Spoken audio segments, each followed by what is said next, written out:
സ്വയം കുഴിച്ച കുഴിയിൽ വീഴുക എന്ന് കേട്ടിട്ടുണ്ടാകും. എന്നാൽ സ്വന്തം കുഴി തോണ്ടാൻ സ്വന്തം കാശ് തന്നെ മുടക്കുന്ന ഒരു ഗതികേടിനെ കുറിച്ച് നിങ്ങൾ കേട്ടിട്ടുണ്ടോ? അതാണിപ്പോൾ പാകിസ്ഥാന്റെ അവസ്ഥ.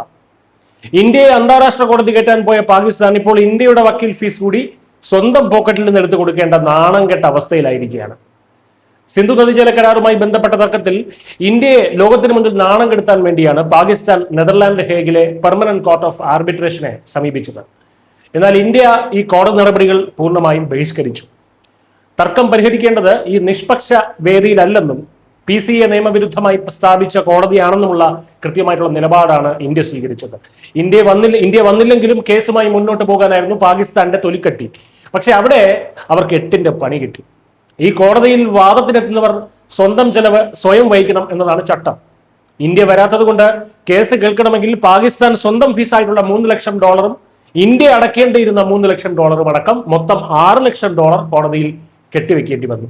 അതായത് നമ്മുടെ രൂപയിൽ കണക്കാക്കിയാൽ ഏകദേശം 5.25 കോടി രൂപ കടം വാങ്ങി ലക്ഷങ്ങൾ കെട്ടിവെച്ചിട്ടും ഇന്ത്യ വരാത്തത് കൊണ്ട് കോടതി വാദം മാറ്റിവെക്കുകയും ചെയ്തു. പഹൽഗാം ഭീകരാക്രമണത്തിന് പിന്നാലെയാണ് ഇന്ത്യ പാകിസ്ഥാനോടുള്ള സമീപനം കർശനമാക്കിയത്. വെള്ളവും രക്തവും ഒന്നിച്ചൊഴുകില്ല എന്ന് പ്രധാനമന്ത്രി നരേന്ദ്രമോദി എന്ന് തീർത്തു പറഞ്ഞിരുന്നു.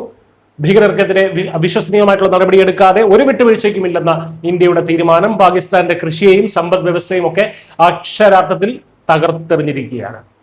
ഇതിൽ ഗതികെട്ടിട്ടാണ് അവർ അന്താരാഷ്ട്ര വേദികളിൽ പരാതിയുമായിട്ട് പോകുന്നത്. ഒരു വശത്ത് നിത്യചെലവിന് പോലും വകയില്ലാതെ IMFനും ലോകബാങ്കിനും മുന്നിലൊക്കെ യാചിച്ചു നിൽക്കുകയാണ് പാകിസ്ഥാൻ സർക്കാർ. ഇതിനു പുറമെ ഇറാൻ US യുദ്ധഭീതിയും പാകിസ്ഥാന്റെ സാമ്പത്തിക നില കൂടുതൽ പരിങ്ങലാക്കിയിട്ടുണ്ട്. ഈ ഗതികേടിനിടയിലാണ് ഇന്ത്യയെ തോൽപ്പിക്കാൻ പോയി IMF നൽകിയ വായ്പയിൽ നിന്നും ഇന്ത്യയുടെ ഫീസ് കൂടി പാകിസ്ഥാൻ അടച്ചിരിക്കുന്നത്. ഇന്ത്യയെ തൊടാൻ നോക്കിയാൽ കൈ പൊള്ളുമെന്ന് മാത്രമല്ല പോക്കറ്റും കാലിയാകുമെന്നാണ് പാകിസ്ഥാൻ ഇപ്പോൾ പഠിച്ചുകൊണ്ടിരിക്കുന്നത്. ഡിസ്ട്രിക്ട് സിസ്റ്റമാണ്.